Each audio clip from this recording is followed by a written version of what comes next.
I grew up vacationing here in Rehoboth. My grandmother bought a house here in the 80s, and so from the time I was 2 years old, we would spend like the majority of our summer down here. And I've loved Rehoboth and Lewis and Dewey forever, my whole life. I have so many food memories with Rehoboth.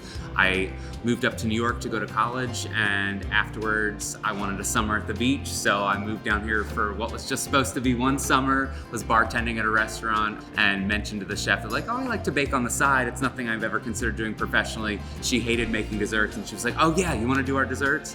It went over well, and that soon turned into me doing the whole dessert menu, and then moved back up to New York to go to pastry school, was up there working for a few years, and then Rehoboth was calling me back, so I found my way back here and have been here.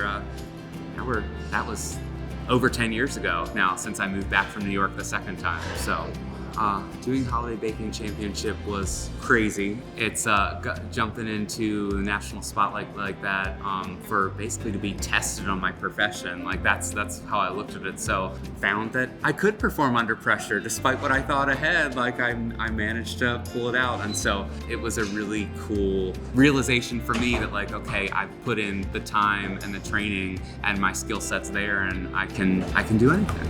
Life tastes better here in Southern Delaware because we're doing everything and anything that they're doing in the rest of the country, but we have this unique, beautiful backdrop. We have the small town feel while still being a tourist destination. 20 years ago, you had to go to New York or San Francisco. 10 years ago, you had to go to the major cities.